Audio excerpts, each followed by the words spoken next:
नमस्कार प्यारे बच्चों, बेटा कैसे हैं सब। आज हम करेंगे अपनी ड्यूई की वर्कशीट 16 एंड बेटा जैसे कि आपको पता है वर्कशीट ज़रूर इंग्लिश में है, बट मैं आपको इसको हिंदी और इंग्लिश दोनों में एक्सप्लेन करूँगी। ओके, तो स्टार्ट करें आज की वर्कशीट।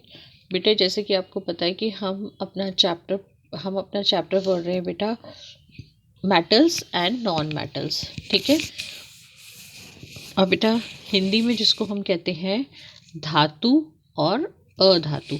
ठीक है, इसकी बेटा कुछ करेक्टरिस्टिक्स जो थे लास्ट वर्कशीट में हमने डिस्कस किए थे। आज हम बेटा पढ़ेंगे इस धातु और अधातु की फिजिकल प्रॉपर्टीज़ के बारे में, जिसको हम कहते हैं भौतिक गुण। ठीक है, भौतिक गुण में पढ़ते हैं बेटा हम वो देखने में कैसा है, ठीक है, उसकी स्थिति क्या है, ये सब चीज़ें पढ़ते हैं। चलिए स्टार्ट करते हैं। We have learn so many things about the metals and non metals. हम ऑलरेडी ही धातु और अधातु के बारे में पढ़ चुके हैं। Today we will discuss and compare some physical properties of metals and non metal. जैसे कि मैंने आपको बताया, आज हम उनके कुछ भौतिक गुण पढ़ेंगे। ठीक है, अपीयरेंस, अपीयरेंस मतलब वो है देखने में कैसा है, उसकी मतलब दिखावट कैसी है। ठीक है, तो मेटल जो होते हैं मतलब धातु, और नॉन मेटल मीन्स अधातु। ठीक है, तो बच्चे जो अपीयरेंस वाइज जो मेटल्स होते हैं वो शाइनी होते हैं, लस्ट्रस होते हैं, चमकदार होते हैं, चमकीली होती हैं। लेकिन जो अधातु होती हैं वह जो होते हैं चमकदार नहीं होते, निष्प्रभ होते हैं। ठीक है, चमकदार नहीं होते। किसको छोड़कर? आयोडीन को छोड़कर। जैसे कि बेटे मैंने पहले भी एक बार वर्कशीट में बताया था, आयोडीन अगर आप देखेंगे, अगर आपको कभी बीटाडीन होती है अगर घर पे, तो आप देखिए वो एक तरीके की दवाई है, उसमें आयोडीन का इस्तेमाल किया जाता है। और अगर आप उसमें देखेंगे तो उसमें से बहुत शाइनिंग आ रही होती है, क्योंकि उसमें किसका इस्तेमाल किया जाता है? आयोडीन का। बीटाडीन क्रीम की बात कर रही हूँ बेटा मैं। ठीक है, नेक्स्ट देखिए बेटा, ये चोट वगैरह लगने पर लगाई जाती है। स्टेट, स्टेट मतलब अवस्था। अवस्था मीन्स कि वो कमरे के ताप पर कैसी है। All metals are solid at room temperature except mercury which is liquid at room temperature and is used in the thermometer. देखो सारे मेटल्स जो होते हैं वो सामान्य ताप पर, कमरे के ताप पर क्या होते हैं? ठोस होते हैं।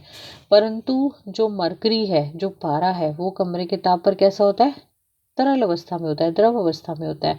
और इस वजह से इसका उपयोग हम किस में करते हैं? थर्मामीटर्स में करते हैं। ठीक है, these exist in all the three states. जबकि जो अधातु होती हैं बेटा, ये एग्जिस्ट करती हैं सॉलिड, लिक्विड और गैसेस तीनों में।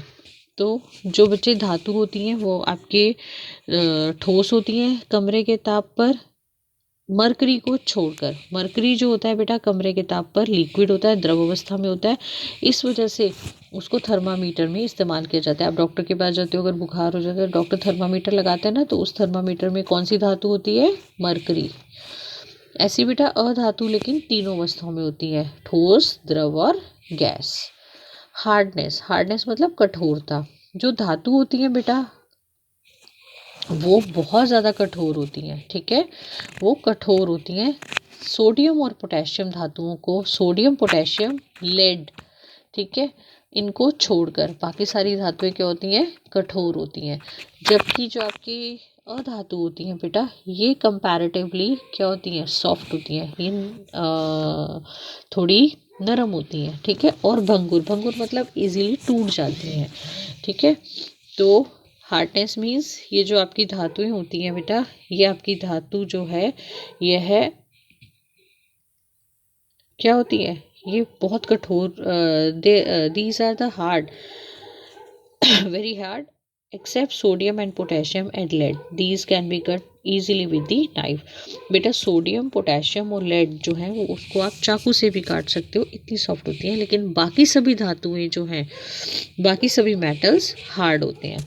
वेयर एज अगर आप अधातुओं की बात करें, नॉन मेटल्स की बात करें, तो वो कंपैरेटिवली सॉफ्ट होती हैं और ब्रिटल होती है। ब्रिटल मतलब इजीली ब्रेकेबल।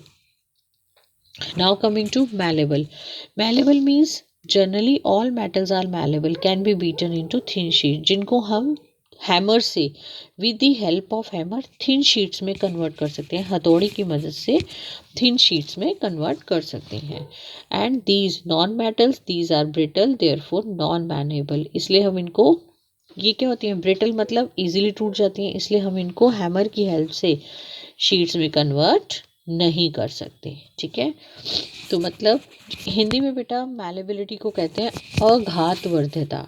ठीक है, जो धातुएं होती हैं वो अघातवर्धनीय होती हैं और इन्हें पीट कर शीट्स के रूप में परिवर्तित किया जा सकता है, जबकि जो आपकी अधातुएं होती हैं बेटा वो नरम होती हैं और टूट जाती हैं, इसलिए उनको हम शीट्स के रूप में परिवर्तित नहीं कर सकते। अगला आता है बेटा डक्टिलिटी। डक्टिलिटी मतलब देखिए जैसे इनको पतली पतली तारों के रूप में कन्वर्ट किया जा सकता है।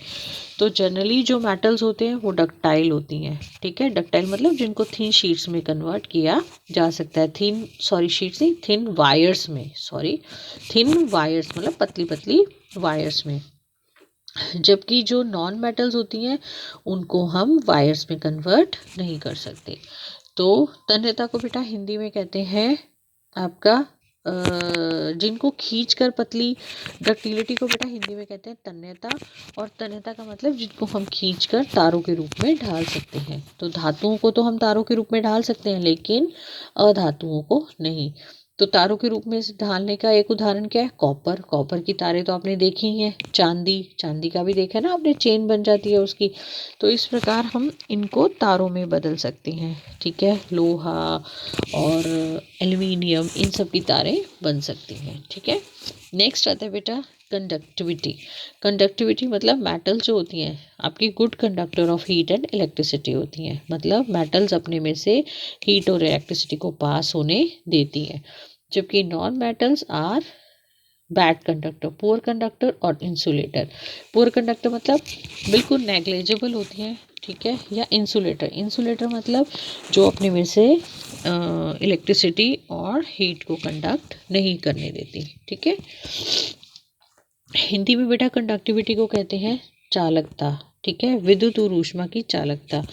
जो आपकी धातुएं होती हैं बेटा वो ऊष्मा और विद्युत की सुचालक होती हैं, जबकि जो आपकी अधातुएं होती हैं वो ऊष्मा और विद्युत की कुचालक होती हैं, अपने में से इलेक्ट्रिसिटी और विद्युत और ऊष्मा को पास होने नहीं देती। नेक्स्ट आता है सोनरस। सोनरस मतलब आवाज करना। These are the metals are produced sound, these are sonorous and produce ringing sound due to which the bells are made up of metal. ठीक है, ये क्योंकि आवाज़ करती हैं इसलिए जो मंदिर की घंटियाँ और बेल्स भी होती हैं वो भी इनकी बनी होती हैं, जबकि non metals are not sonorous, non metal sonorous नहीं होते। मीन्स अगर हम इसमें देखें तो सोनरस में आपका बेटा क्या आ जाता है, इसको हम हिंदी में कहते हैं ध्वनिक।